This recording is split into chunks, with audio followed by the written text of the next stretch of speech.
আসসালামু আলাইকুম। New commerce কোচিংয়ের পক্ষ থেকে আমি নাজমুল হাসান শরীফ সবাইকে জানাই আন্তরিক শুভেচ্ছা এবং অভিনন্দন।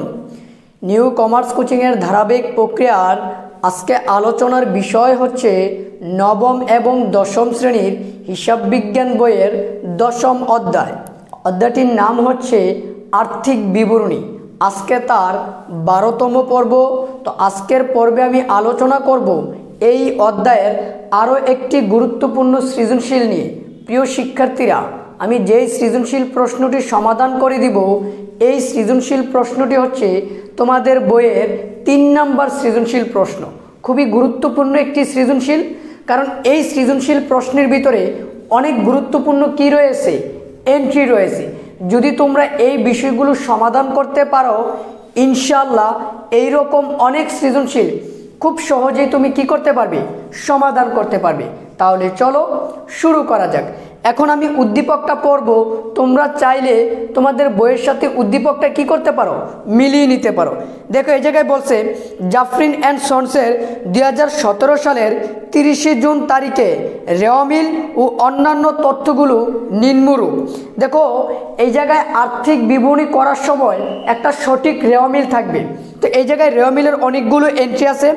ক্রয় ও পাওনাদার, দেনাদার ও বিক্রয়, বহি পরিবহন ও বহি ফেরত, ব্যাংক জমা অতিরিক্ত 31/1/2017 এবং 15%। মূলধন আছে, অগ্রিম ভাড়া, ব্যাংক চার্জ ও কুরিন সঞ্চিতি, নগদ বাট্টা, ইজারা সম্পত্তি, ব্র্যাকেটে লেখা আছে 8 বছর। এবার তার নিচে কিছু সমন্বয়ের এন্ট্রি দেওয়া আছে। দেখো সমন্বয়ের এন্ট্রিগুলো বলছে অবিকৃত পণ্যের মূল্য 63,500 টাকা, যেটাকে আমরা ধরব সমাপনী মজুদ পণ্য। আছে অগ্রিম ভাড়ার 6,000 টাকার মেয়াদ উত্তীর্ণ হয়ে গেছে। উক্ত বছরে কুরিনের পরিমাণ 3,000 টাকা এবং 5% হারে কুরিন সঞ্চিতির ব্যবস্থা রাখতে হবে। ক নাম্বার প্রশ্নটা বলছে বিক্রিত পণ্যের ব্যয় বাহির করো।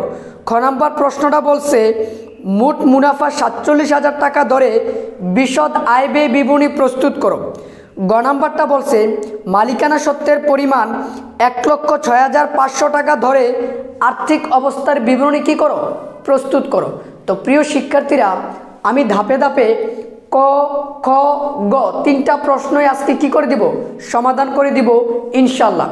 তো ক নাম্বার প্রশ্নটাই বলছে বিক্রিত পণ্যের ব্যয় নির্ণয় করো। তো এটা শুরু করার পূর্বে আমি 2টা কথা বলতে চাই যে রেওয়ামিলটা যে দেওয়া আছে, এই রেওয়ামিলের এন্ট্রিগুলো একবার ব্যবহার করব, আর এই যে রেওয়ামিলের নিচে যে সমন্বয়ের এন্ট্রিগুলো দেওয়া আছে, এই সমন্বয়ের এন্ট্রিগুলো 2বার করে তোমাকে ব্যবহার করতে হবে। তো প্রিয় শিক্ষার্থীরা, প্রথমে আমরা চলো জাস্ট ছোট্ট একটা অঙ্ক, বিক্রিত পণ্যের ব্যয় বাইর করতে বলছে। তো দেখো আমি একটা ছক অলরেডি তৈরি করে রাখছি যাতে খুব তাড়াতাড়ি হয়। তো আমি এই জায়গায় লিখছি বিক্রিত পণ্যের ব্যয় নির্ণয়, বিবরণ টাকা টাকা। তোমরা সবাই জানো যে বিক্রিত পণ্যের ব্যয় মানে হচ্ছে ওই যে বিশদ আয় ব্যয় বিবরণী আমরা যখন ফুল করি, তখন ওই বিক্রয় থেকে যখন আমরা বিক্রিত পণ্যের ব্যয় বাদ দেই, তখন কিন্তু মোট মুনাফা পাওয়া যায়। তো এই জায়গায় মোট মুনাফা বাহির করতে বলে নাই, এই জায়গায় জাস্ট শুধু তোমাকে বলছে বিক্রিত পণ্যের ব্যয়টা বাহির করো। তো বিক্রিত পণ্যের ব্যয়টা বাহির করতে বললে প্রিয় শিক্ষার্থীরা মাথায় রাখতে হবে বিক্রয় থেকে শুরু করা যাবে না। বিক্রিত পণ্যের ব্যয় মানে হচ্ছে পণ্য বিক্রয় করতে গিয়ে তার পিছনে আমি আগে যা যা খরচ করছি ওইটাকে বলা হয় বিক্রিত পণ্যের ব্যয়। তো এর ভিতরে প্রথমে আসবে প্রারম্ভিক মজুদ পণ্য, কিন্তু দুঃখের বিষয় যে প্রারম্ভিক মজুদ পণ্যটা এই অঙ্কে দেওয়া নাই। তো প্রারম্ভিক মজুদ পণ্য যদি দেওয়া না থাকে তাহলে আমরা লিখব না, তাহলে লিখব কি, লিখব ক্রয়। তো এই অঙ্কে ক্রয় দেওয়া আছে, আমরা ক্রয়ের টাকাটা লিখে নিব। তো প্রিয় শিক্ষার্থীরা, ক্রয় দেওয়া আছে এই জায়গায় 1,50,000 টাকা। তো আমি এই জায়গায় লিখব 1,50,000। এবার ক্রয় থেকে সবসময় আমরা ক্রয় ফেরত বাদ দিব যদি দেওয়া থাকে। তো এই অঙ্কের রেওয়ামিলের ভিতরে ক্রয় ফেরত দেওয়া আছে, তবে সরাসরিভাবে লেখা নাই ক্রয় ফেরত, লেখা আছে বহি ফেরত। ওই যে দেখো বহি পরিবহন ও বহি ফেরত 2টা একসাথে দেওয়া আছে। তো এই জায়গায় বহি ফেরত যেটা, এটা হচ্ছে ক্রয় ফেরত, আমি আবারও বলি, বহি ফেরত মানে হচ্ছে ক্রয় ফেরত, তার টাকাটা হচ্ছে ৬৫০০ টাকা ক্রেডিট দিকে দেওয়া আছে। তো কেন ক্রেডিট দিকে? মনে রাখতে হবে, ক্রয় যেহেতু রেওয়া মিলের ডেবিট দিকে বসে, এই জন্য ক্রয় ফেরত বা ক্রয় বার্তা যদি থাকে এগুলো ক্রেডিট দিকে থাকবে। এই টাকাটা কোথায় থাকবে? ক্রেডিট দিকে। তো দেখো, বহি পরিবহন একটা আইটেম, বহি ফেরত আরেকটা আইটেম। তো বহি পরিবহন মানে বিক্রয় পরিবহন। তোমরা কথাগুলো একটু ভালোভাবে মাথায় রাখো। পরিবহনের ক্ষেত্রে বহি পরিবহন মানে বিক্রয় পরিবহন, আর ফেরতের ক্ষেত্রে বহি ফেরত মানে ক্রয় ফেরত। তো প্রিয় শিক্ষার্থীরা, এই জায়গায় বহি ফেরত আছে ৬৫০০ টাকা, এটা হচ্ছে ক্রয় ফেরত, ক্রয় থেকে বাদ দিব। এর জন্য আমি এই জায়গায় লিখব মাইনাস বহি ফেরত। আমি লিখলাম বহি ফেরত ৬৫০০ টাকা। তো এই টাকা থেকে এই টাকাটা আমরা কি করব? বিয়োগ করব। তো চলো আমরা বিয়োগ করি। ১,৫০,০০০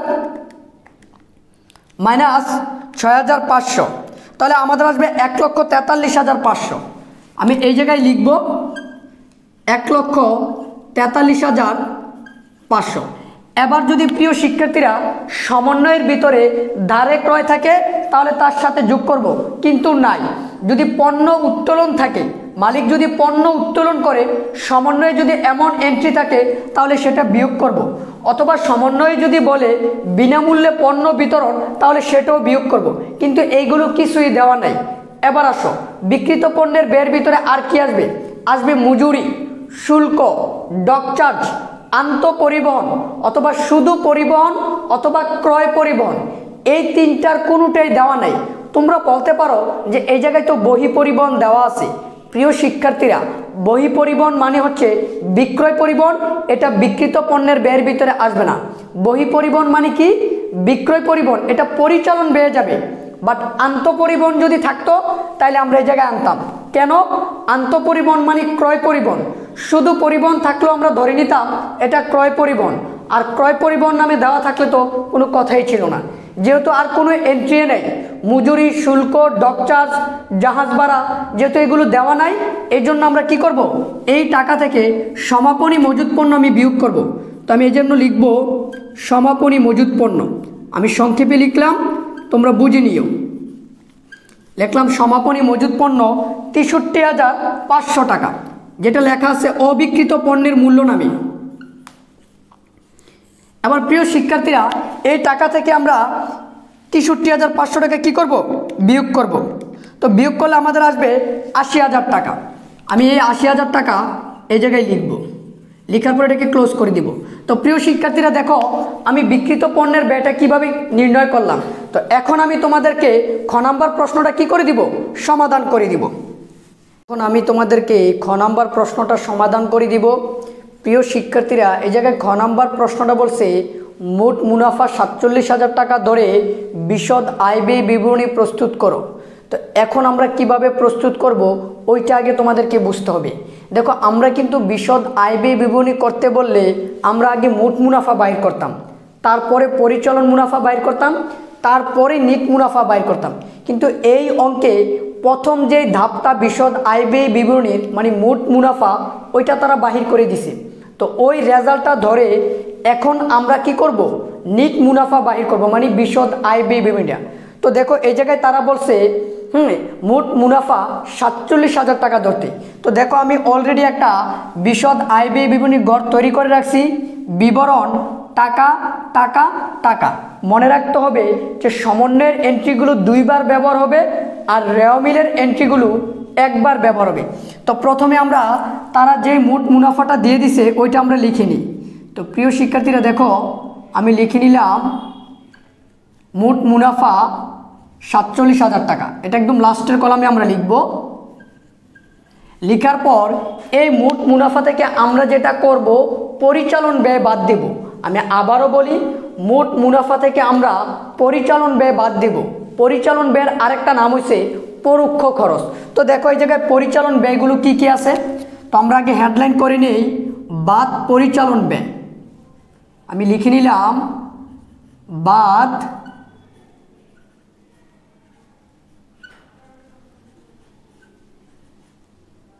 পরিচালন ব্যয়। তো প্রিয় শিক্ষার্থীরা, এই পরিচালন ব্যয়ের ভিতরে মুনাফা জাতীয় ব্যয়গুলো আসবে, পরোক্ষ মুনাফা জাতীয় ব্যয়গুলো।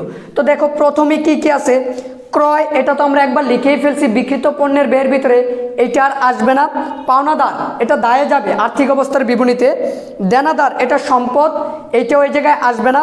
বিক্রয়, এটা তো আমরা যখন মোট মুনাফা বাইর করতাম তখন কাজে লাগতো, বাট এখন যেহেতু মোট মুনাফা তারা দিয়ে দিছে, তার মানে এটা আর কোনো কাজে লাগবে না। আসবে বহি পরিবহন। বহি পরিবহন মানে কি, বিক্রয় পরিবহন, এটা পরিচালন ব্যয়ের ভিতরে আসবে। তো আমি এই জায়গায় লিখে নেই বহি পরিবহন, আমি এই জায়গায় লিখলাম বহি পরিবহন। তো প্রিয় শিক্ষার্থীরা, বহি পরিবহনের টাকা হচ্ছে 15,500। তো আমি এই জায়গায় লিখে নিলাম 15,500 টাকা। তারপরে আসো বহি পরিবহনের পরে আসবে, দেখো এই জায়গায় আছে বহি ফেরত, এটা তো আমরা ব্যবহার করে ফেলছি বিক্রিত পণ্যের ব্যয়ের সময়, মানে ক্রয় ফেরত, ক্রয় থেকে বাদ দিছি, এইটার এই জায়গায় আসবে না। তারপরে আছে 15% ব্যাংক জমা অতিরিক্ত 31/1/2017, তার মানে এটা হচ্ছে ব্যাংক জমা অতিরিক্ত, এটা দায়, আর যেহেতু পার্সেন্ট আছে তার উপর সুদ ধরতে হবে। তো ব্যাংক জমা অতিরিক্তের সুদ, এটা হচ্ছে অপরিচালন ব্যয়, এটা পরের সাবজেক্ট। এবার মূলধন, তাও আসবে না।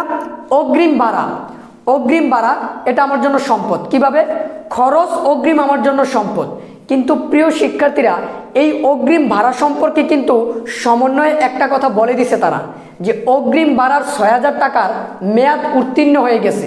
তো এখন আমরা কি করব, মনে রাখতে হবে যে আমরা যদি কোনো খরচ অগ্রিম দেই তখন সেটা সম্পদ, বাট অগ্রিম খরচের যেই অংশটা বা যতটুকু অংশ তার মেয়াদ উত্তীর্ণ হয়ে যাবে তখন সেটার অগ্রিম থাকবে না, তখন সেটা আমাদের জন্য ব্যয় হয়ে যাবে, খরচ। তো এই জায়গায় যেহেতু সমন্বয় বলছে যে অগ্রিম ভাড়ার 6,000 টাকা মেয়াদ উত্তীর্ণ হয়ে গেছে, তাহলে এই 6,000 টাকাকে খরচ নামে ধরতে হবে, আর এটা পরিচালন ব্যয়ে বসবে। তো আমি এই জায়গায় লিখব ভাড়া খরচ, এই জায়গায় কিন্তু আমরা অগ্রিম ভাড়া লিখব না। আমি আবারও বলি, এই জায়গায় আমরা অগ্রিম ভাড়া লিখব না। কেন লিখব না, কারণ খরচ অগ্রিম তো সম্পদ, আমরা তো আর এই জায়গায় সম্পদগুলো লিখতেছি না, কোনটা লিখতেছি, ব্যয়টা। তো অগ্রিম খরচের যেই অংশটার মেয়াদ উত্তীর্ণ হয়েছে ওইটা আমরা এই জায়গায় লিখব। কয় হাজার টাকা, 6,000 টাকা। তো আমি এই জায়গায় লিখে দিলাম 6,000 টাকা। তারপরে আসো প্রিয় শিক্ষার্থীরা, আসবে ব্যাংক চার্জ ও কুরিন সঞ্চিতি, দুইটা একসাথে দেওয়া আছে। তো ব্যাংক চার্জ, এটা আমাদের জন্য একটা খরচ, এটা পরিচালন ব্যয় আসবে। তো ব্যাংক চার্জ দেওয়া আছে 2,000 টাকা, আমি লিখে নিই ব্যাংক চার্জ, আমি এই জায়গায় লিখে নিলাম ব্যাংক চার্জ 2,000 টাকা। এবার আসো প্রিয় শিক্ষার্থীরা, কুরিন সঞ্চিতি, এটা তো অনাদায় পাওনা খরচের আইটেম। তো এটা অনাদায় পাওনা খরচের আইটেমটা আমি সবার নিচে বাইর করে দেখাবো। তার আগে আর কি কি খরচ আসবে সেটা দেখো। আসবে নগদ বার্তা। এই যে প্রিয় শিক্ষার্থীরা, নগদ বার্তা দিয়ে দুই পাশে টাকা দেওয়া, তখন তুমি বুঝে নিবা একটা হচ্ছে বার্তা প্রাপ্তি, আরেকটা হচ্ছে বার্তা প্রদান। তো বার্তা প্রদান যেটা, এটা ডেবিট দিকে থাকবে, আর প্রাপ্তি যেটা, এটা ক্রেডিট দিকের টাকাটা। তো বার্তা প্রদান, এটা আমার জন্য কি, পরিচালন ব্যয়। তো আমি এই জায়গায় লিখবো বার্তা প্রদান। দেখো প্রিয় শিক্ষার্থীরা, আমি এই জায়গায় লিখলাম বার্তা প্রদান। তো বার্তা প্রদান কয় টাকা আমরা একটু লক্ষ্য করি, 7,500 টাকা। তো আমি এই জায়গায় লিখে নিলাম 7,500 টাকা। এবার আসবে ইজারা সম্পত্তির অবলোপন। তোমরা এখন প্রশ্ন করতে পারো যে কোথায়, সমন্বয় তো বলে নাই যে ইজারা সম্পত্তির উপর অবলোপন ধরেন। তো দেখো মনে রাখতে হবে, ইজারা সম্পদের সাথে যদি ব্র্যাকেট দিয়ে বছর উল্লেখ থাকে তাহলে তোমাকে তার অবলোপন ধরতে হবে। তো দেখো এই জায়গায় ইজারা সম্পত্তি 1,20,000 টাকা, এটা আমার জন্য সম্পদ, বাট এই জায়গায় যে ব্র্যাকেট দিয়ে বুঝাইছে তার মানে এই 1,20,000 টাকা মানে ইজারা সম্পদরা আমরা 8 বছরের জন্য নিলামে ডেকে নিছি। ইজারা শব্দের অর্থ নিলামে নেওয়া। তো 8 বছরের জন্য কোনো সম্পদ যদি আমি নিলামে নেই, প্রিয় শিক্ষার্থীরা আমরা অঙ্ক করি কিন্তু 1 বছরের। তো 1 বছর যদি আমি ব্যবহার করে ফেলি, তারপরেও কি আমি বলবো যে ওই সম্পদরা আমার 8 বছর আছে? না, তখন কিন্তু এই 8 বছর থেকে 1 বছর অটোমেটিক কি হয়ে যাবে, কমে যাবে। তো তোমাদেরকে মাথায় রাখতে হবে যে ইজারা সম্পদের যেই বছরটা আমরা ব্যবহার করব ওইটা হচ্ছে অবলোপন। তো এই জায়গায় যেহেতু ইজারা সম্পদ 1,20,000 টাকা আমরা 8 বছরের জন্য নিছি। কয় বছরের জন্য? 8 বছরের জন্য। এখন এই 1,20,000কে 8 দ্বারা ভাগ করবা, তাহলে প্রত্যেক বছরে কয় টাকা করে অবলোপন হয়েছে এটা আমরা সহজেই বুঝতে পারবো। তো দেখো আমি ভাগ করি, এই জায়গায় 1,20,000কে আমি ভাগ দিব 8 দ্বারা, তাহলে আসবে 15,000 টাকা। তাহলে এই 15,000 টাকা আমার জন্য কি? অবলোপন। তো আমি এই জায়গায় লিখব, আমি সংক্ষেপে লিখলাম ইজারা সম্পত্তির অবলোপন। অবলোপন কয় হাজার টাকা? 15,000 টাকা। আমরা কিভাবে বাইর করলাম? 1,20,000 টাকাকে আমি 8 দ্বারা ভাগ করছি, ভাগ করার পর 15,000 টাকা করে আসছে, তার মানে প্রত্যেক বছর 15,000 টাকা করে পড়ছে। তো এখন আমি ব্যবহার করছি কিন্তু 1 বছর। কিভাবে বুঝলাম? যে আমরা অঙ্ক করি কিন্তু 1 বছরের, এই জন্য অবলোপনটা হয় 1 বছরের। তো আমি 1 বছরের নিলাম, এটাই হচ্ছে আমার জন্য কি? ইজারা সম্পত্তির অবলোপন। আর অবলোপনটা এটা একটা পরিচালন ব্যয়, এর জন্য আমি পরিচালন ব্যয়ের ভিতরে লিখছি। এবার আসবে অনাদায় পাওনা খরচটা। তবে অনাদায় পাওনা খরচ সরাসরি দেওয়া থাকে না, এটা তোমাকে বাহির করে নিতে হয়। তো অনাদায় পাওনা খরচের আইটেম 4টা। প্রিয় শিক্ষার্থীরা দেখো আমি বোর্ডে লিখে রাখছি, অনাদায় পাওনা খরচের আইটেম কয়টা? 4টা। অনাদায় পাওনা যেই কথা, কুঋণ একই কথা। আর কুঋণ সঞ্চিতি মানে হচ্ছে অনাদায় পাওনা সঞ্চিতি। এখন তোমাদেরকে যেটা মাথায় রাখতে হবে যে অনাদায় পাওনা খরচের আইটেম 4টা। কি কি? কুঋণ মানে অনাদায় পাওনা, কুঋণ সঞ্চিতি মানে অনাদায় পাওনা সঞ্চিতি। এই জায়গায় দেখো আমি লিখছি কুঋণ যোগ নতুন কুঋণ, যোগ নতুন কুঋণ সঞ্চিতি বা পুরাতন কুঋণ সঞ্চিতি। এই 4টা আইটেমের মধ্যে প্রিয় শিক্ষার্থীরা এই প্রথমটা আর এই যে লাস্টেরটা তোমরা দেখতে পাইতেছো, এই 2টা আইটেম রেও মিলে দেওয়া থাকবে। কি কি? কুঋণ আর পুরাতন কুঋণ সঞ্চিতি, প্রথমটা লাস্টেরটা, এই 2টা থাকবে রেও মিলে।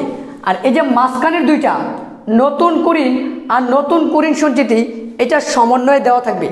সমন্বয়েরগুলো সবসময় নতুন হয় আর রেও মিলেরগুলো সবসময় পুরাতন হয়। বলে কেন? কারণ সমন্বয়েরগুলো হিসাবভুক্ত করা হয় না, হিসাবভুক্ত করতে হয়।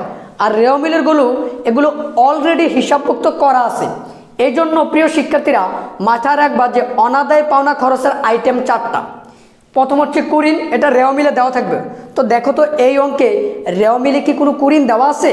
না। অনেকে বলতে পারো কুঋণ সঞ্চিতি তো আছে। প্রিয় শিক্ষার্থীরা কুঋণ এবং কুঋণ সঞ্চিতি 2টা আলাদা বিষয়। তো এখন এই কুঋণ প্রথমটা রেও মিলে নাই।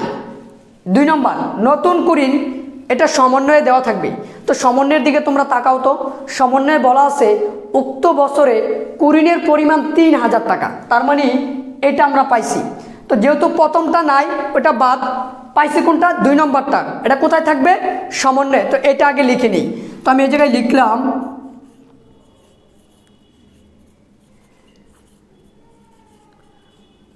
নতুন কুঋণ 3,000 টাকা। এবার নতুন কুঋণ 3,000 টাকা লিখার পর এরপরে আসবে কি? নতুন কুঋণ সঞ্চিতি। এটাও আমরা কোথায় পাবো? সমন্বয়ের ভিতরে। তো দেখো তো সমন্বয়ের ভিতরে ধরতে বলছে কিনা নতুন কুঋণ সঞ্চিতি। এ জায়গায় বলছে যে অবশিষ্ট দেনাদারের উপর 5% হারে কুঋণ সঞ্চিতির ব্যবস্থা করতে হবে। তো অবশিষ্ট দেনাদার মানে কি? অবশিষ্ট দেনাদার মানে হয়েছে দেনাদার থেকে অনেক কিছু যোগ বিয়োগ করতে হবে। কি কি? দেখো এই যে দেনাদার থেকে বাদ দিতে হবে নতুন কুঋণটা, তারপরে তার সাথে দাঁড়ি বিক্রয় কি করতে হবে? যোগ করতে হবে। তো এখন আমরা যখন এই নতুন কুঋণ সঞ্চিতির টাকাটা বাহির করব, এটা কিন্তু রেও মিলে যে দেনাদার দেওয়া থাকবে ওই দেনাদারের উপর সরাসরি আমরা ক্যালকুলেশন করব না, আমরা অবশিষ্ট দেনাদার বাহির করে নিব। অবশিষ্ট দেনাদার বাহির করব, দেনাদার থেকে নতুন অনাদায় পাওনাটা বাদ দিব, মানে নতুন কুঋণটা। তো এই অঙ্কে দেখো দেনাদার দেওয়া আছে 73,000 টাকা। তো এই 73,000 টাকা থেকে আমি যে নতুন কুঋণ যে 3,000 টাকা ওইটা বাদ দিব, বাদ দিলে কত আসে? 70,000 টাকা। এই 70,000 টাকার উপরে আমি কয় পার্সেন্ট ধরবো? 5%। যদি আমি 5% ধরি তাহলে আমার আসবে 3,500 টাকা। এটাই হচ্ছে নতুন কুঋণ সঞ্চিতি। তো আমি এটা যোগ করব, নতুন কুঋণ সঞ্চিতি 3,500 টাকা। তাহলে মোট হবে 6,000 টাকা। এখন তোমরা আমাকে প্রশ্ন করতে পারো প্রিয় শিক্ষার্থীরা, এই 3,500 টাকা আমরা কিভাবে পেলাম? ওই দেনাদারের উপরে। তবে সরাসরি যে দেনাদার 73,000 টাকা আমরা কিন্তু তার উপরে ধরি নাই। দেনাদার থেকে এই যে দেনাদার থেকে আমি নতুন কুড়িন বাদ দিছি। দেনাদার ছিল 70,000 টাকা, নতুন কুড়িন ছিল 3,000, বাদ দেওয়ার পর আসছে কত? সরি, দেনাদার ছিল 73,000 আর নতুন কুড়িন ছিল 3,000, বাদ দেওয়ার পর আসছে 70,000 টাকা। এবার এই 70,000-এর সাথে দাঁড়ে বিক্রয় নামক যদি কোনো এন্ট্রি সমন্বয়ে থাকতো তাহলে আমরা যোগ করে নিতাম। যেহেতু নাই, তারপরে যেহেতু নাই, এখন এটাই হচ্ছে কি অবশিষ্ট দেনাদার। এই অবশিষ্ট দেনাদার উপরে যে পার্সেন্টটা প্রশ্নে দেওয়া ছিল 5%, ওইটা ক্যালকুলেশন করছি, করার পর যে টাকাটা আসছে এটা হচ্ছে নতুন কুড়িন সঞ্চিতি। এবার এটা থেকে আমরা বাদ দিব পুরাতন কুড়িন সঞ্চিতি। এটা থাকবে কই? এটা রেও মিলের ভিতরে থাকবে। তো দেখো, রেও মিলের ভিতরে একটা কুড়িন সঞ্চিতি দেওয়া আছে 3,500 টাকা, এটাই পুরাতন। তো আমরা এটা কি করে দিব? বিয়োগ করে দিব। তো আমি এই জায়গায় লিখি পুরাতন কুড়িন সঞ্চিতি 3,500, বিয়োগ করার দেওয়ার পর এই জায়গায় আসবে প্রিয় শিক্ষার্থীরা 3,000 টাকা। এবার আমি এই সবগুলো টাকা যোগ করলে আমার আসবে 49,000 টাকা। এবার এই 49,000 টাকা যদি আমি বিয়োগ করি তাহলে আমার 2,000 টাকা আসবে, বা 2,000 টাকা কিন্তু মাইনাস ফিগারে আসছে। এটা কিন্তু আমার জন্য কি পরিচালন ক্ষতি। তো আমি এই জায়গায় লিখব পরিচালন ক্ষতি। আমি এই জায়গায় লিখলাম পরিচালন ক্ষতি। তো প্রিয় শিক্ষার্থীরা, কেন আমি পরিচালন ক্ষতি লিখলাম? কারণ আমার মোট মুনাফা থেকে পরিচালন ব্যয় বেশি, এর জন্য যে রেজাল্ট আসছে এটা মাইনাসের, এটা হচ্ছে পরিচালন ক্ষতি। এবার এই পরিচালন ক্ষতি বা পরিচালন মুনাফা যেটা এই জায়গায় বাইর হবে, এটার সাথে আমি যেটা করব অপরিচালন আয় যোগ করব। অপরিচালন আয় বলতে কোনগুলো বোঝায় এটা আগে তোমাদেরকে জানতে হবে। বাট্টা প্রাপ্তি, কমিশন প্রাপ্তি, বিনিয়োগের সুদ, ব্যাংক জমার সুদ, উত্তোলনের সুদ, শিক্ষানবিশ স্যালামি, স্থায়ী সম্পত্তির বিক্রয়জনিত মুনাফা। তো এই এন্ট্রিগুলোর মধ্যে এই অঙ্কে মাত্র একটাই অপরিচালন আয়ের এন্ট্রি আছে, সেটা হচ্ছে বাট্টা প্রাপ্তি। তবে বাট্টা প্রাপ্তি কথাটা লেখা নাই, বাট্টা লিখে যেহেতু ক্রেডিট দিকে টাকা দেওয়া আছে তখন তোমাকে বুঝতে হবে এটা হচ্ছে বাট্টা প্রাপ্তি। তো চলো আমরা এটা যোগ করি। আমি এই জায়গায় লিখলাম যোগ অপরিচালন আয়। এটার আরেকটা নাম হয়েছে অন্যান্য আয়। অপরিচালন আয়, তার নাম কি? অপরিচালন আয়ের নাম হয়েছে বাট্টা প্রাপ্তি। তো বাট্টা প্রাপ্তি হয়েছে প্রিয় শিক্ষার্থীরা, এ জায়গায় দেওয়া আছে 11,000 টাকা। তো আমি সরাসরি এই জায়গায় লিখে দিই 11,000। তো এবার দেখো, এই 11,000 থেকে মাইনাসের 2,000 চলে গেলে আর থাকবে কয় হাজার? 9,000 টাকা। এবার আসো, এই অপরিচালন আয় তো আমি যোগ করছি, এবার অপরিচালন ব্যয় আমি বিয়োগ করব। এবার অপরিচালন ব্যয় বলতে কোন এন্ট্রিগুলোকে বোঝায়? ঋণের সুদ, ব্যাংক জমা অতিরিক্তের সুদ, হ্যাঁ, মূলধনের সুদ, তারপরে হচ্ছে বিবিধ ক্ষতি, স্থায়ী সম্পত্তির বিক্রয়জনিত ক্ষতি। যদি এই জিনিসগুলো থাকে তাহলে এইগুলো হচ্ছে অপরিচালন ব্যয়। ঋণের সুদ, ব্যাংক জমা অতিরিক্তের সুদ। তো এই অঙ্কে অপরিচালন ব্যয়ের এন্ট্রি একটা আছে, এটা কিন্তু সরাসরি বলা নাই, এটা ঘুরেয়া পেঁচায় দেওয়া আছে, তোমাকে বুঝতে হবে। বলে কিভাবে? ওই যে দেখো, ব্যাংক জমা অতিরিক্ত, তার সাথে পার্সেন্ট দেওয়া আছে না? তার মানে তোমাকে মনে মনে ভাবতে হবে যে যেহেতু ব্যাংক জমা অতিরিক্তের সাথে পার্সেন্ট আছে, তার মানে এটার উপরে সুদ ধরতে হবে। আর এই সুদটা আমার জন্য অপরিচালন ব্যয়। এবার আসো, ব্যাংক জমা অতিরিক্ত দেওয়া আছে 40,000 টাকা। এবার আমি তার উপরে 15% সুদ ধরবো। তো চলো আমরা ধরি এই 40,000 টাকার উপর আমি যদি 15% সুদ ধরি তাহলে আমার আসবে 6,000 টাকা। কয় হাজার? 6,000। তো প্রিয় শিক্ষার্থীরা, আমরা এই যে 40,000 টাকার উপর আমি 15% ক্যালকুলেশন করলাম, আমার 6,000 টাকা আসছে। এই 6,000 টাকা কিন্তু আমার 1 বছরের সুদ আসছে। বাট আমি ব্যাংকের থেকে জমা অতিরিক্ত উত্তোলন করছি কিন্তু কোন মাসে এটা বলা আছে, এই জায়গায় দেখো 31/1/2017। তার মানে 2017 সালের জানুয়ারি মাসের শেষ তারিখে। তো আমি যেই তারিখে টাকাটা ব্যাংক থেকে তুলবো বেশি, ওই তারিখ থেকে ব্যাংকের আমি সুদ দিব।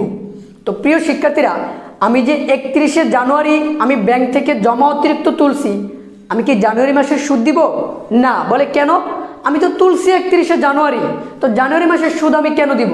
তাহলে আমি সুদ দিব জানুয়ারির পরের মাস থেকে। তাহলে জানুয়ারির পরের মাস কি? ফেব্রুয়ারি, মার্চ, এপ্রিল, মে, জুন। বলে আমি জুন পর্যন্ত থামলাম কেন? প্রিয় শিক্ষার্থীরা, এই অঙ্কটা কিন্তু শেষ হয়ে গেছে 17 সালের জুন মাসে। তার মানে জুনের পরে কিন্তু আর আমরা হিসাব করতে পারবো না। তাহলে দেখো আমি সুদ দিব ফেব্রুয়ারি থেকে জুন পর্যন্ত। তাহলে ফেব্রুয়ারি, মার্চ, এপ্রিল, মে, জুন। এবার আমি কি করব? ওই যে 40,000 টাকার উপর আমি 15% ক্যালকুলেশন করছি, করার পর যে টাকাটা আসছে 6,000, ওই 6,000 টাকাকে আমি 5 দিয়ে গুণ দিব, 12 দিয়ে ভাগ দিব। কেন? মনে রাখতে হবে আমি যত মাসে সুদ দিব ওই মাস দ্বারা গুণ, বছর দ্বারা ভাগ। তাহলে ব্যাংক জমা অতিরিক্ত সুদ আসবে 2,500 টাকা। তো এটা আমি বাদ দিব। তো আমি এই জায়গায় লিখে নেই বাদ অপরিচালন ব্যয়। অপরিচালন ব্যয়, অপরিচালন ব্যয় হয়েছে ব্যাংক জমা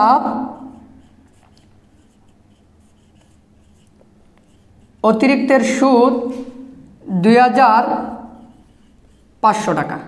তো এবার বাদ দেই আমরা। চলো এটা যদি আমি 9,000 টাকা থেকে বাদ দেই তাহলে আমার কত আসবে? তাহলে আমার আসবে 6,500 টাকা। তো আমি এই জায়গায় লিখে নিই, এই যে 6,500 টাকা আসছে, এটাই আমার জন্য হচ্ছে কি? নিট মুনাফা। তো প্রিয় শিক্ষার্থীরা দেখো আমি নিট মুনাফাটা কিভাবে বাহির করলাম। আশা করি তোমরা নিট মুনাফাটা বাহির করা বুঝতে পারছো। এখন আমি তোমাদেরকে গ নাম্বার প্রশ্নটা কি করে দিব? সমাধান করে দিব। এখন আমি তোমাদেরকে গ নাম্বার প্রশ্নটা সমাধান করে দিব। প্রিয় শিক্ষার্থীরা, এই জায়গায় গ নাম্বার প্রশ্নটা বলছে মালিকানা সত্ত্ব 1,06,500 টাকা ধরে, আমি আবারও বলি মালিকানা সত্ত্ব 1,06,500 টাকা ধরে আর্থিক অবস্থার বিবরণী প্রস্তুত করো। তো এই জায়গায় মালিকানা সত্ত্বটা তারা বাহির করে দিছে। তো এইটা ধরে আমরা একটি আর্থিক অবস্থার বিবরণী কি করব? প্রস্তুত করব। প্রথমে তোমাকে মাথায় রাখতে হবে আর্থিক অবস্থার বিবরণীতে মোট সম্পদ আসবে আর মোট দায় আসবে। মোট সম্পদগুলোকে আলাদা আলাদা ক্যাটাগরিতে লিখতে হবে এবং মোট দায়গুলোতে আলাদা আলাদা ক্যাটাগরিতে কি করতে হবে? লিখতে হবে। তো প্রিয় শিক্ষার্থীরা দেখো আমি আর্থিক অবস্থার বিবরণীর অলরেডি একটি ছক তৈরি করে রাখছি। তো এখন আমি যেটা করব, প্রথমে মোট সম্পদরা বাহির করব। তো চলো আমরা হেডলাইন করি মোট সম্পদ। আমি এই জায়গায় লিখলাম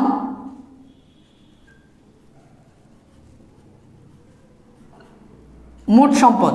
তো মোট সম্পদের ভিতরে প্রথমে আসবে প্রিয় শিক্ষার্থীরা চলতি সম্পদ।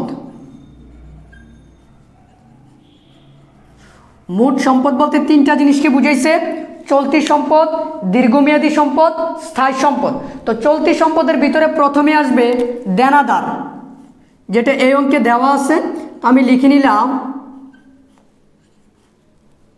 দেনাদার। এটা প্রথম করে আমরা লিখব। দেনাদার হচ্ছে 73,000 টাকা। এবার এই দেনাদারের উপর যা যা সমন্বয় ছিল সবগুলো বাদ দিতে হবে। তো দুইটা জিনিস তোমরা বাদ দিবা, একটা হচ্ছে নতুন কুড়ি, একটা হচ্ছে কি নতুন কুড়ি 3,000 টাকা, যেটা সমন্বয়ে দেওয়া ছিল। আমি লিখলাম নতুন কুড়ি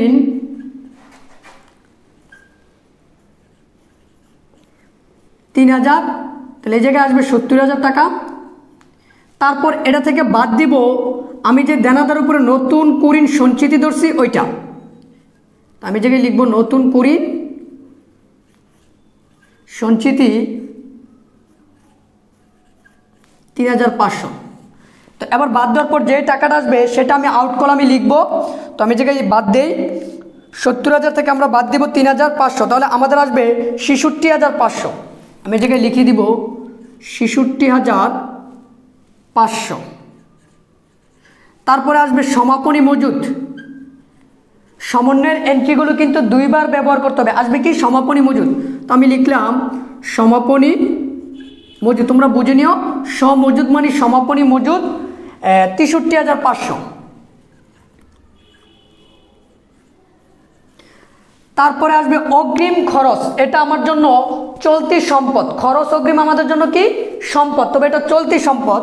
তো আমি এই জায়গায় লিখে নেই, যেমন খরচ অগ্রিম বলতে এই জায়গায় যেটা দেওয়া আছে অগ্রিম ভাড়া। তো আমি এই জায়গায় লিখে নিব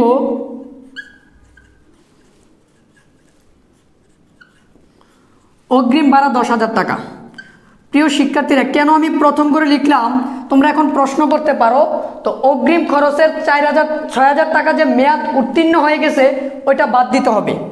তো এখন আমি বাদ দিব মেয়াদ উত্তীর্ণ।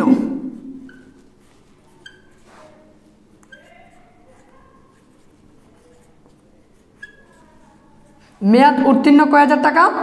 6,000 টাকা। তাহলে আমার এই জায়গায় আসবে 4,000 টাকা। প্রিয় শিক্ষার্থীরা, আমি আবারও বলি, খরচ অগ্রিম আমার জন্য চলতি সম্পদ, বাট খরচ অগ্রিমের যেটা মেয়াদ উত্তীর্ণ হয়ে যাবে তখন এটা সম্পদ থাকবে না, এটা ব্যয় হয়ে যাবে। তো অগ্রিম ভাড়া ছিল 10,000, সম্পদ, মেয়াদ উত্তীর্ণ হয়ে গেছে, তো 10,000 টাকা তো সম্পদ থাকবে না, যেটা উত্তীর্ণ সেটা বাদ দিয়ে দিছি, যেটা আছে এটা এখন সম্পদ। এবার আসো, চলতি সম্পদের ভিতরে আর কি আসবে?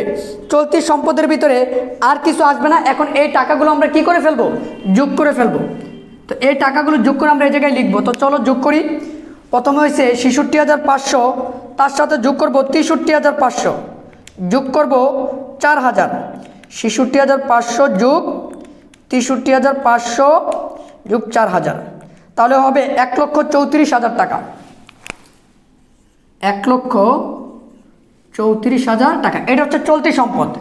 এবার আমরা বাইর করব দীর্ঘমেয়াদী সম্পদ। দীর্ঘমেয়াদী সম্পদ বলতে দীর্ঘমেয়াদী বিনিয়োগকে বুঝাইছে, বাট এই অঙ্কে দীর্ঘমেয়াদী কোনো সম্পদ নাই, মানে বিনিয়োগ নাই। এবার আসবে স্থায়ী সম্পদ। এই অঙ্কে কি কোনো স্থায়ী সম্পদ আছে? জি অবশ্যই আছে, ইজারা সম্পদ। তো আমরা হেডলাইন করে নিই,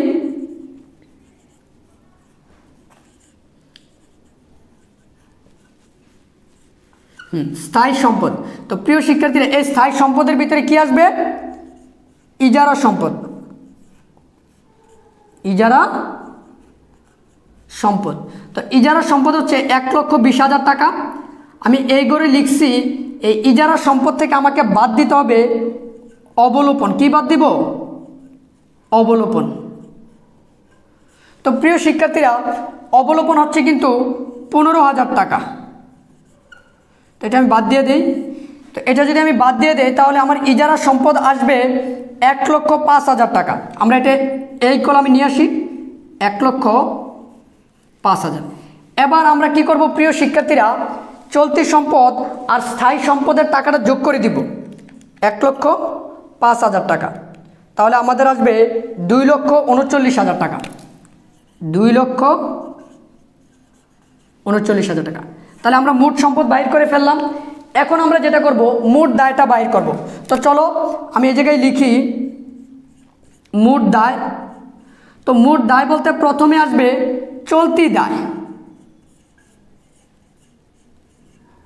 প্রিয় শিক্ষার্থীরা, চলতি দায়ের ভিতরে কি কি আসবে? আসবে পাওনাদার।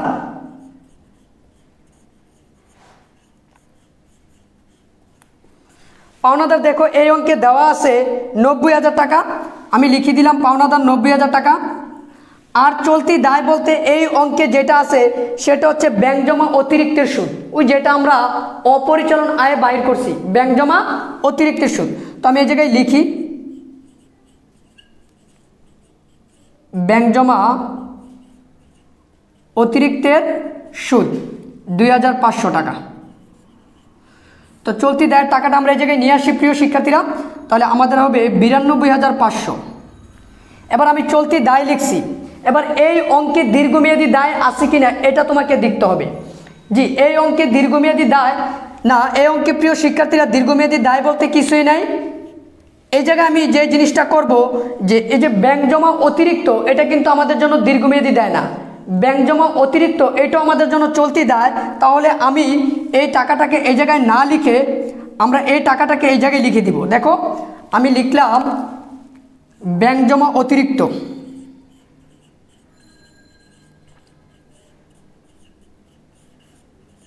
ব্যাংক জমা অতিরিক্ত 40,000 টাকা।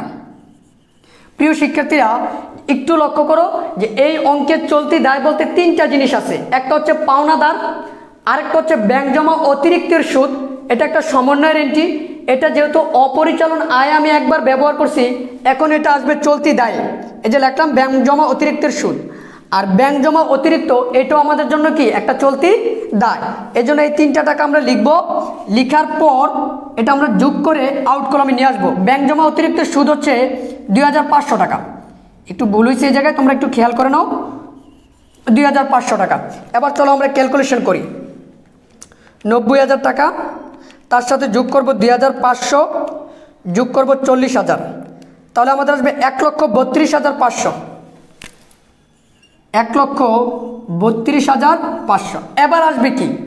এবার আসবে মালিকানা সত্ত্ব। তো মালিকানা সত্ত্বটা তো তারা দিয়েই দিছে যে আমরা কয় টাকা ধরবো। তো আমি জায়গায় লিখি মালিকানা সত্ত্ব 1,06,500। 1,06,500। তো এবার এই দুইটা যদি যোগ করি তাহলে আমার রেজাল্ট আসবে 2,39,000। তো প্রিয় শিক্ষার্থীরা দেখো, আমার মোট সম্পদ এবং মোট দায় রেজাল্ট কিন্তু কী হয়ে গেল? সমান হয়ে গেল। আর্থিক অবস্থার বিবরণী মেইন হচ্ছে মোট সম্পদ এবং মোট দায়ের টাকাটা কী করতে হবে? সমান করতে হবে। তো দেখো, মোট দায়ের ভিতরে দুইটা জিনিস আসবে, চলতি দায় আর মালিকানা সত্ত্ব। যেহেতু দীর্ঘমেয়াদী দায়ের কোনো এন্ট্রি এই অঙ্কে নাই, এই জন্য আমরা দীর্ঘমেয়াদী দায় এই জায়গায় কী করি নাই? লিখি নাই। যেমন দীর্ঘমেয়াদী সম্পদ যেরকম ছিল না, ঠিক দীর্ঘমেয়াদী দায়ও নেই। তো প্রিয় শিক্ষার্থীরা, আশা করি 3 নম্বর সৃজনশীলটা তোমরা বুঝতে পারছো। তারপরেও যদি তোমাদের মধ্যে কোনো শিক্ষার্থী না বুঝে থাকো, তাহলে অবশ্যই তোমাদের সমস্যাগুলো আমাকে কমেন্ট বক্সে জানাবে। আর যদি ভিডিওটি ভালো লেগে থাকে তাহলে অবশ্যই ভিডিও শেষে একটি লাইক, কমেন্ট এবং শেয়ার করতে হবে বন্ধুদের মাঝে। যারা সাবস্ক্রাইব করছো তাদেরকে অসংখ্য ধন্যবাদ। ভালো থাকো, সুস্থ থাকো। আসসালামু আলাইকুম।